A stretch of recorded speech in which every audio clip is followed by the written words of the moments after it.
Okay, Assalamualaikum warahmatullahi wabarakatuh. Saya Afayim daripada Grab JB. Okay, selamat petang-petang. Okay, hari ni saya nak share berkenaan dengan pengisytiharan kenderaan e-hailing. Boleh tengok ni poster yang saya akan share. Korang pause dulu, korang baca dulu apa benda isi-isi kat dalam poster ni. Okay, mana yang korang tak faham, okay, korang boleh refer balik dekat penerangan saya seterusnya nanti. Kenapa kenderaan hailing perlu buat declaration? Okay, yang pertama berkait dengan undang-undang lah yang ditetapkan oleh kerajaan. Yang mana kenderaan hailing perlu tukar status daripada kenderaan bersendirian biasa kepada persendirian e-hailing. Okay, kod dia adalah kod AH. Okey, sekarang korang tengok road tax korang sama ada dekat XMY JPJ ataupun road tax yang korang print. Road tax dekat kod tu ada AB.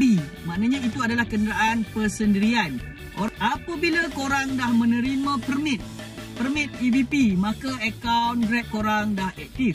So bila akaun Grab korang aktif, korang adalah diwajibkan untuk membuat declaration kenderaan pertukaran daripada persendirian kepada persendirian e-hailing. Okey, adakah kena tukar geran? Okey, tidak tukar geran. Okey, adakah kena buat road tax baru? Tidak perlu buat road tax baru. Alright. Kenapa lagi kena buat status e-hailing ni selain daripada undang-undang? Okey, yang kedua adalah berkenaan dengan apart. Okey, jadi dekat apart sistem detect ini adalah kenderaan persendirian biasa dan kemungkinan akan sukar untuk korang nak renew permit EVP nanti. Dan yang ketiga adalah berkait dengan insurans. Okey, insurans sekiranya berlaku apa-apa dekat kereta korang, kemalangan ke apa, tu jadi nak claim insurans agak sukar sekiranya kejadian berlaku ketika korang sedang memandu e-hailing sedangkan kereta korang kereta persendirian. Alright. So jadi itu adalah antara sebab kenapa korang kena declare kereta korang sebagai kenderaan e-hailing. Okay, so bila korang perlu buat pengisytiharan e-hailing, dah korang punya akaun dah aktif lah, dah ada permit EVP. So memang kena buat terus. Siapa yang boleh buat declare ni, sama ada owner kereta ataupun korang sebagai pemandu e-hailing yang pakai kenderaan family ke, kawan ke, dara mara ke, kenderaan orang lain. So pun boleh buat e-declare. So jadi owner boleh buat, wakil boleh buat. So tak ada masalah.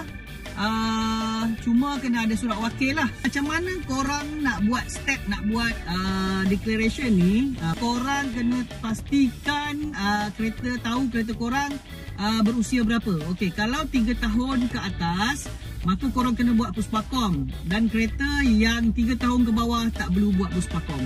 Okey, first untuk kereta yang 3 tahun ke bawah, bila korang dah lulus Grab dan dah ada permit EVP, korang terus pergi JPJ untuk buat declaration. Jadi apakah form yang diperlukan adalah form JPJ K8 dan JPJ EH1. Seperti dalam poster tadi kan ada nyatakan.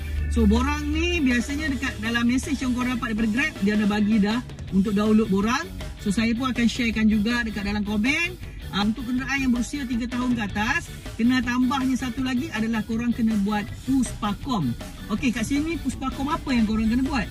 Puspakom khas. Itu puspakom khas dan di bawah khas tu ada tukar kegunaan. Harga dia lebih kurang dalam RM25. Korang buat inspection puspakom, dah lulus inspection.